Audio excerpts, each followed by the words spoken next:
How many people here have played a yo-yo? Come on. How many have played a yo-yo? Let me see it. Have you ever played a yo-yo? Sure you have. Well, I was wandering down the street in Columbia, South Carolina. Must be 15 years ago. I was working out of Los Angeles. And at noon this day, I didn't feel like eating. I was going a little stir-crazy in the hotel. So I decided to just go for a walk. I was with another chap named Michael Sobel, who was a lawyer of ours out of L.A. And we're wandering down the street. It's a beautiful day. And I saw this little kid playing a yo-yo. Now, do you know it's marvelous the way our mind works? We can relive years in our life in seconds, just like that, a millisecond. Well, when I saw this little guy, I had a great movie just whoom right across the screen of my mind. And I saw myself as a little kid coming running out of Balmy Beach Public School in the East End of Toronto. And I would run up Beach Avenue and down Kingston Road, and I was looking for a specific guy. His name was Ricky McGinnis. And Ricky McGinnis was employed by the Cheerio Yo-Yo Company here in Canada. He was a yo-yo pro. He was a champion. And I'm going to tell you, this guy could play a yo-yo. Now, they dressed these guys up. You see, they gave them a uniform. The uniform consisted of a maroon sleeveless sweater that had red, white, and blue here and a V-neck. That was for V for victory. That came from the Second World War. Some of you weren't around then. In fact, most of you weren't around then. But anyway, that's what that represented. But he had a great big crest here in the center. And it had Cheerio across it, and it had Yo-Yo Champion. Then it had little badges sewn all over it, and each one of these little badges represented a trick. And if you learned the trick, you'd get these little badges. Well, of course, he had them all. And I always remember I envied this guy because he had a great big raft of yo-yo strings around his neck. Now, yo-yo strings, when I was a young guy, were 2 for a nickel. And, of course, if you had 2 nickels at the same time in our neighborhood, you were considered financially independent. I mean, now, it was a poor neighborhood. None of us slept alone in that area until after we got married. I mean, you just fat ones on the bottom, you know. I mean, it was a rough area. Well, at any rate, every now and then we'd break a string, and we didn't have a nickel to buy a new string, and he would take one of these strings out, and he'd hand it to us. He might even pat us on the head and call us by name. Well, of course, we had arrived if the pro recognized him. Because, you see, he was like the Pied Piper. When we found him walking up the street, we'd walk with him, and we'd just stare at him, you know, and just look at him. I mean, we had this guy. You talk about God. We thought this guy was God. I mean, we had him deified. Well, at any rate, here we'd get to Kingston Road and Scarborough Road, and he'd start teaching us a trick, and he'd test us on a trick, and we'd form a great big circle around him. Now, that's what I saw in a matter of a millisecond when I saw this kid play the yo-yo. And I suddenly had the strongest urge inside of me to play a yo-yo. I didn't have a yo-yo. So I called this little kid over. I said, come here. He was all by himself, just a little kid. You know, so he come over and I said, give me your yo-yo. So he took his yo-yo off and he gave it to me. Now, he was still at a pump your body stage. You see, he didn't know how to play the yo-yo. He was like Carol. He was just learning. But at any rate, he'd be walking along and he'd pump his body, and I guess if he kept doing that, he figured it would go up and down. So at any rate, the little kid gave me the yo-yo, and I thought, I wonder if I could still play one of these things. I hadn't had one in my hand for years. It's not bad. You can give me a hand for that if you want.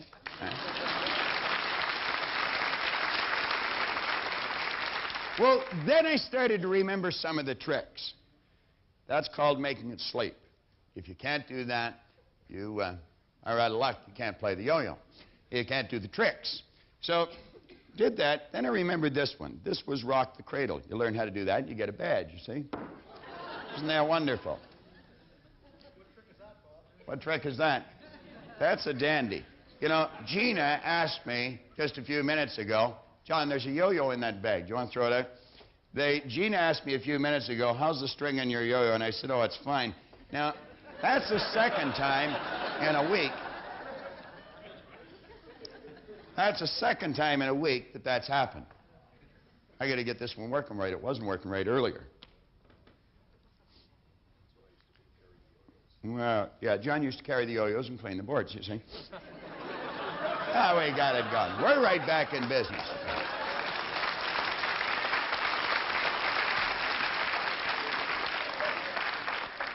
Remember that song, John? It's just like old times.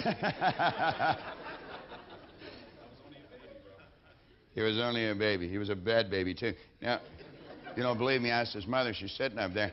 Well, at any rate, I was in the Boy Scouts. You see, I came prepared. I have 2 yo-yos. I think I have 2. Yeah. That was Rock the Cradle. Learn how to do that, and you get a badge. Now, we had another one. Well, this is a dilly. And this one called Shoot the Gun. Now, seeing as how a pro's at his best regardless, I'm going to make this sucker work. But at any rate,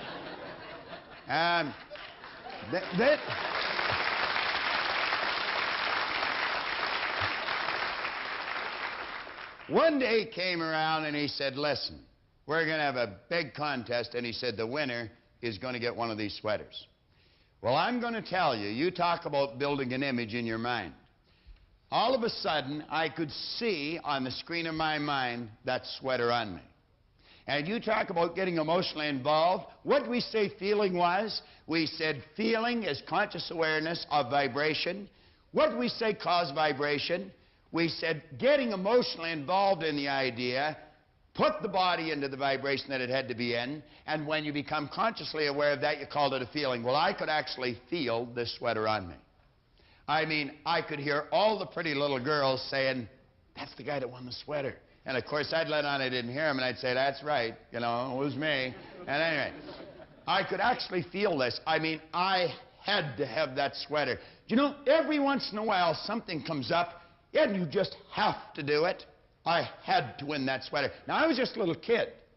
I was learning a phenomenal life's lesson, but I didn't know I was learning it. Now, Rick would come around, and he'd just show us this trick once. He'd fire this thing down, and he'd bring it up. I may have to get another string for this thing. Get up here.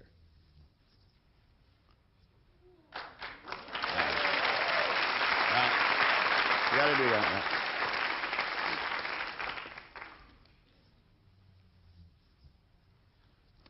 Yeah, that's it. All right. Now, how many of you can do that with the yo-yo?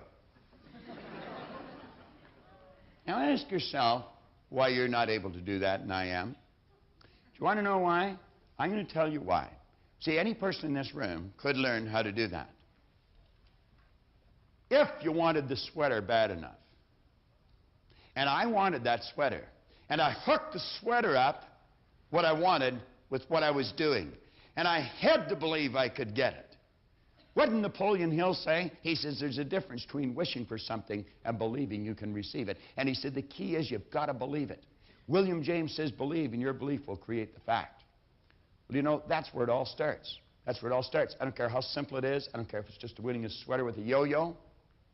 It could be writing the 5 million, or it could be doing what that man did in the boxcar. It works both ways. It has no ability to change the idea. Whatever you ask for, that's exactly what you get.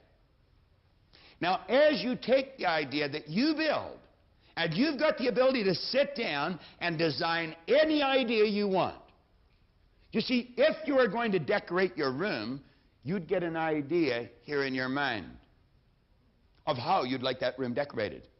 And then you'd go and get the things that you needed, and you'd put them in place until you had built on the physical plane of life a replica of the picture you've got in here. We have a gentleman here with us today that wrote the music and the lyrics for The Ghost and Mrs. Muir. Give Scott Turek a hand. Sitting right over here on the side. Stand up for me, Scott.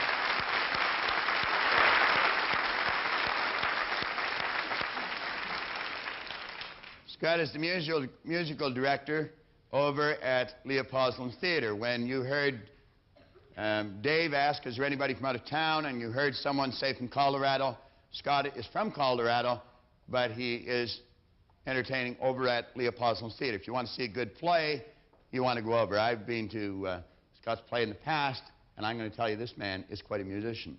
Scott, where does the music start? Would you say it starts right in here? You start hearing it in your head, don't you? Yeah. That's right. You actually hear the music in your head. You see, Scott takes this power and he turns it into music in his head. He literally hears it. And as he hears it, he sees it written on paper. Am I right or wrong? Then you take a pen or a paper and you write it. Scott, stand up for just a second, because this is a good example.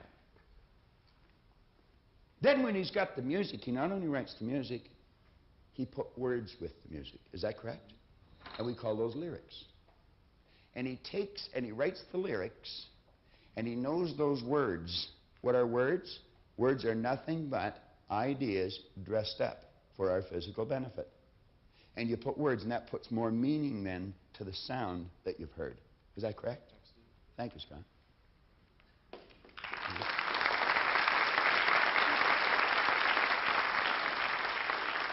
Now, you see, some people will say, well, he's creative, but I'm not. That's not true. Everyone's creative. We're all an expression of the same power. We've all been given the same tools. Scott has developed those, and many of us haven't. This is where it starts. Now, you're working with a universal power. This power just isn't in you. It's in everyone. It's in everything. We use this drawing to graphically convey an idea of you, your body, your mind, your intellect. But if you were to look at this properly, this is how it would appear.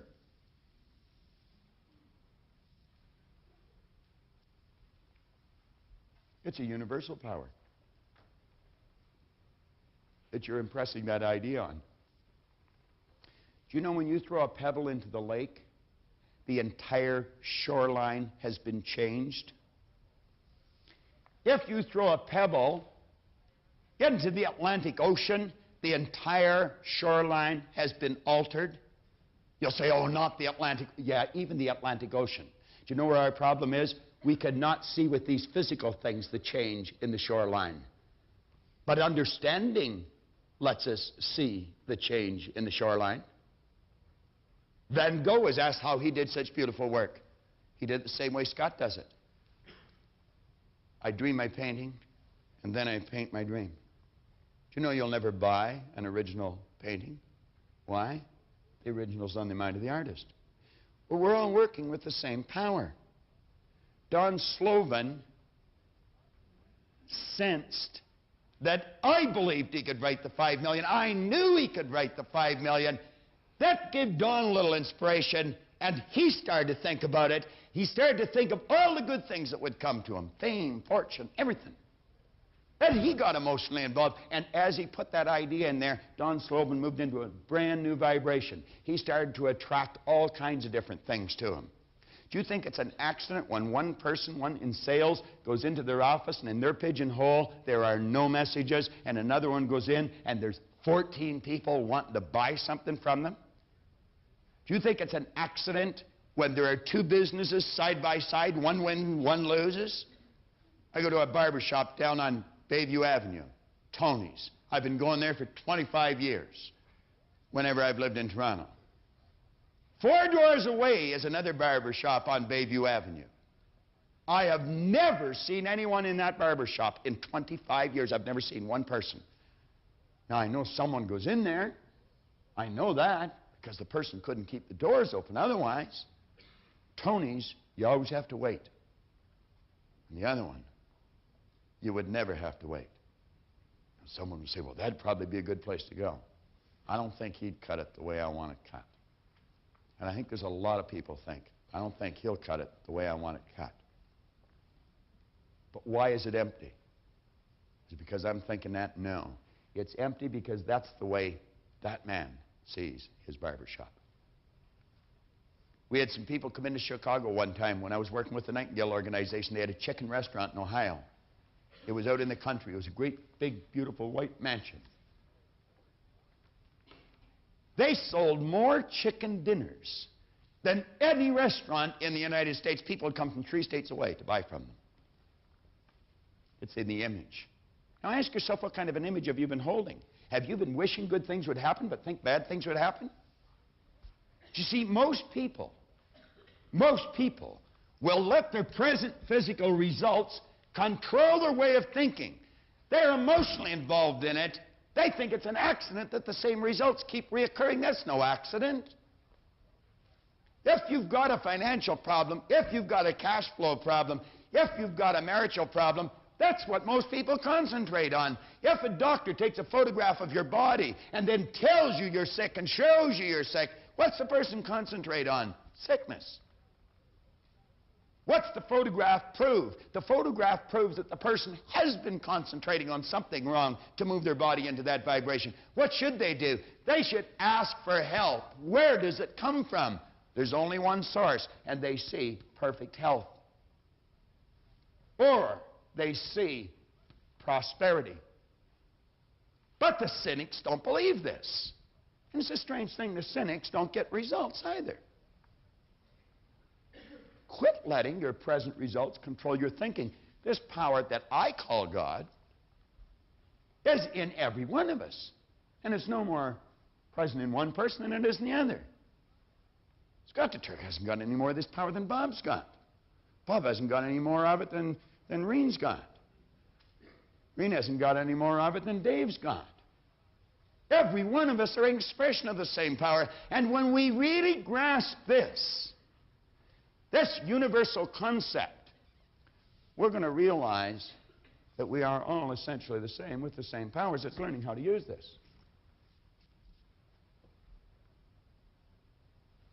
I remembered how that went, Dan. It says, because the time will most assuredly come, and the best and wisest know not how soon, when death, the leveler of all human greatness, will reduce us all to the same level. It's like burning the paper, isn't it? It's like boiling the water. See, death, as we know it, is moving out of this thing. Life, as we know it, is in this thing. But if nothing's created or destroyed, and if all science and all theology tell us the same thing, then that only postulates one theory, the theory of life. See, everything you have is going to belong to someone else at the time of your death, but what you are is yours forever. Now, we want to try and understand this concept. On page 28, we say you are a perfect instrument for spirit to express itself through. Start to see yourself. Now, every time you think of yourself, think of that drawing. Every time you think of the drawing, you think of yourself. You've got to have an image to work with. On page 28, we say, see yourself as a perfectly endowed spiritual instrument without limitation. When you do, you're going to find it easy, in fact natural, to expect the good you desire. You will also understand that doubt simply obstructs the unfoldment of the prosperity in your life. Now, read this bottom paragraph on page 28. Doubt does not shut down the workings of the power. The power's always working. Think of the man in the refrigerator car. It's always working. It never stops. There isn't some emotional or capricious God saying, oh, wait a minute, you're choosing the wrong thought. You ask and you'll receive. You ask for the wrong thing, you're going to get it. It'll be delivered right on schedule. You can make buck on it. The doubt you hold becomes the picture, which will turn into your physical results. You see, when you build the picture, you control from inside. You do not control from outside, regardless of the circumstance of the present results. What did James Allen say? Your circumstances may be uncongenial, but they will not long remain so if you perceive the ideal and strive to reach it. Do you know what an ideal is? An ideal is an idea that you fall in love with. And you know what love is? Love is resonance. It's harmony. It's in tune. It's operating on the same frequency. Well, when you get the higher side of your personality operating with the lower side of your personality, you're going to see miraculous changes take place on the physical side of your personality. But until you get these two in tune, you're going to have a problem. Because when they're not in tune, there's what we call conflict. And if there's conflict in the mind, I guarantee it'll express itself in the body. What do you think dis-ease is? It's the opposite of at ease. On page 29, one of the best definitions of faith I've ever heard came from a chap in Chicago, Clarence Smithson. Clarence Smithson. He said, faith is the ability to see the invisible. What did we say about Scott's music? No one on planet Earth had ever heard that music that he heard in his head until he put it on paper and then sent it out so that the rest of the world could enjoy what he was enjoying.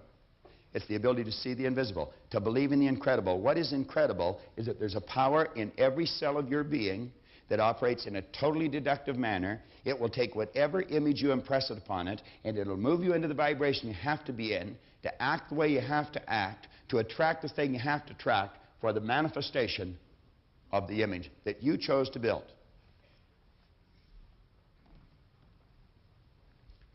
You can say, using a slightly different vocabulary, I'd make the observation, if you can show me a person who achieves great things, I can show you a person who has great faith in themselves and their ability to achieve what they imagine. On page 29, I was having dinner last night with Paul Hutsey. He told me a most interesting little story. Paul was talking about, it's what's on the inside, it's not what's on the outside. He talked about it yesterday while he was talking about it last night.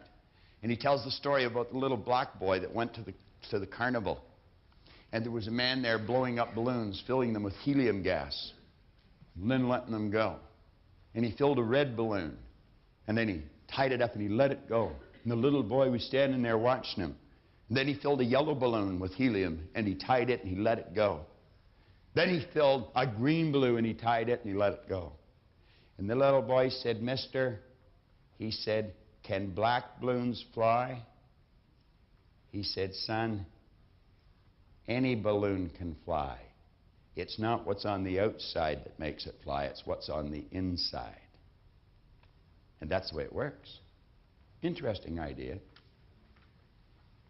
We say comparatively few people today realize just how much faith in oneself, your higher self, not this false concept that we've been running around with, can't do this, can't do that. Your higher self, that side of you that's universal, that's the same side of us all. That part of you that's spiritually perfect has to do with your achievement. The majority of people never seem to conceive of faith as being a genuine creative force. Yet the truth is that not only is faith a bona fide power, it is the greatest one you will ever encounter. Ever encounter. In fact, I'd go so far as to say that whatever you accomplish in your lifetime will be in direct proportion to the intensity and persistence of your faith. Intensity, what do we mean by that? Well, remember we said one of the intellectual factors was the will. The will gives us the ability to concentrate on an idea. And when we concentrate on the idea, we're just taking that power and turning it right over. We're giving more energy to the idea. What did Emerson say? The only thing that can grow is the thing you give energy to. It's been told to us 10,000 ways. I think what we want to do is wake up. May I borrow your program, please? No, the tapes.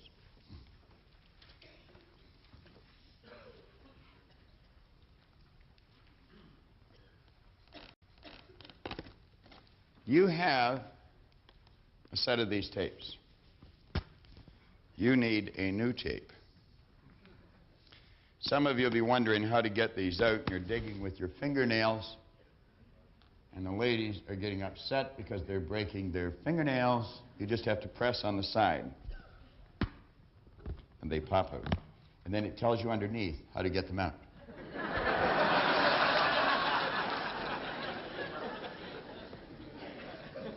Andy Rooney would probably get about an hour and a half out of that. Now, you've got a relaxation and visualization tape. I want to suggest that you put this to good use. On page 30, we're suggesting that you take this new understanding that you're developing, you take the description of the new you that you wrote up on page 26. That new description should include no negatives. It should be in the present tense. It should not say, I am going to become. It should say, I am. I am so happy that I am, and describe everything that you want to be. It's got to be. This is vitally important in present tense. This part of your personality knows nothing about past or future. There's only now. You ask yourself, where am I? What time is it? You'll always get the same answer to those two questions. I'm here, it's now. So this is written in present tense. It includes no negatives. Everything is positive. You write it out. When you write it out, you have built brain cells. I'm going to ask the gentleman sitting there that I had up here yesterday, Nino. Nino, do you want to stand up for just a second? Nino, you looked at an object yesterday. And when you looked at that object, you had no cells of recognition for it in your brain. Now, Nino, I am just going to mention the object. It was a metal toothpick. Yesterday, you didn't even know what it is. Today, when I say, you can see it in here. Is that correct? Definitely. Thanks, Nino. Now, do you know what Nino is saying? I built brain cells yesterday. Well, do you know, as you write out this description of you, you're literally building brain cells. You're building new brain cells. Those new brain cells hold an image of the new you. Now, this is how the change is made. You use this and you let yourself totally relax. Don't try and relax. Let yourself relax. Trying is forcing, and you must let on the mind. You let yourself get emotionally involved in this image. And you know that every time you do, in a very relaxed state, wham, you just trigger those brain cells. You just think of the new you, and that picture comes up. And you know every time you do that, you're giving more and more energy to those brain cells. They become stronger and stronger. And in a relatively short period of time, those ideas will be fixed in your mind, and that's the way you'll live. When Cary Grant passed away, I read a page, an obituary on Cary Grant. There was an entire page of one-liners. The last one was by Cary Grant himself. He said, I acted like Cary Grant for so long, I became him. I acted like Cary Grant for so long, I became him. You can say, I've acted like this person on page 26 for so long, I became that person. Now, you can go over this lesson and go over it. You can't go over it too often. Couldn't possibly.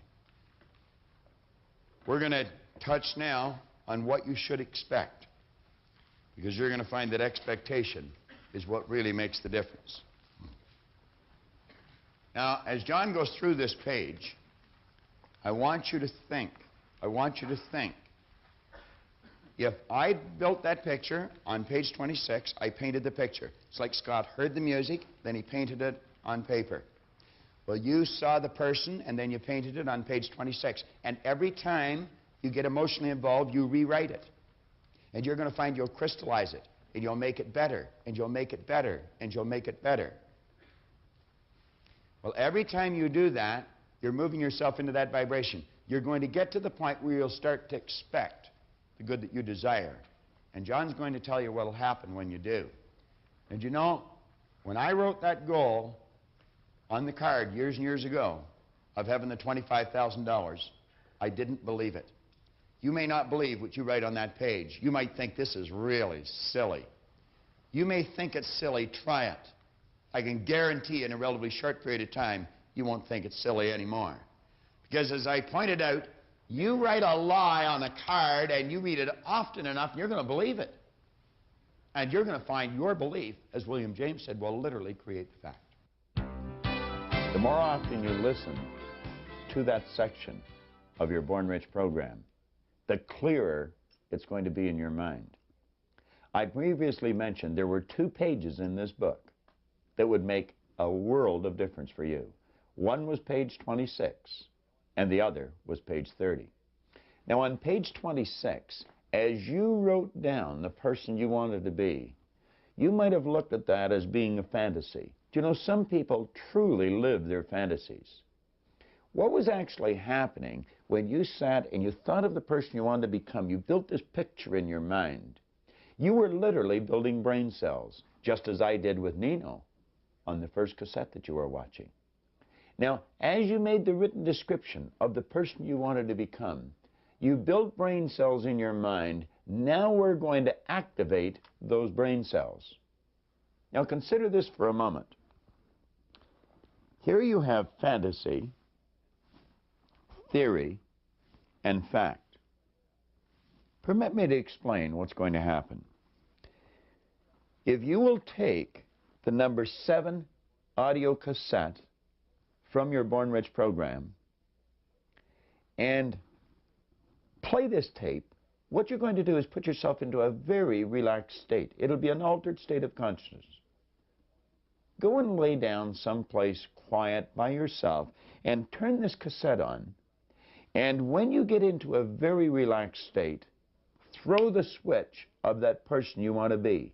You're going to activate those brain cells. Now, in the beginning, it's going to remain a fantasy. But by playing this tape daily, twice a day if you can, and turning that picture on that you built on page 26, activating those brain cells, that fantasy is going to be turned into a theory in your mind. Now, every time you build that picture in a relaxed state, take page 30 and rewrite the picture. And what you want to do is crystallize the picture of the person you want to be. Cary Grant one time pointed out, I acted like Cary Grant for so long, I became him. That's what's going to happen to you. The power within ultimately will take this image of yours and begin to express it with and through you in your life. But it's vitally important that you use this cassette, put yourself in an altered state of consciousness, a very relaxed state, throw the switch that you created when you wrote out page 26, begin to visualize your fantasy, only it becomes real. When you come back to a normal conscious state, it's very important that you rewrite this picture again. Each time you rewrite it, it'll become clearer and clearer. Now, you may alter it a bit as you rewrite it. And as you rewrite it, you give more energy to those brain cells. Every time you relax, you're moving that picture more and more into a state that we call a theory. And you're going to find that you will be motivated. The power within you will actually take that image and begin to express it with and through you, and your theory will literally become a fact. Mine has, Roger Bannister's did, and so will yours. But it's important that you do what we suggest with page 30.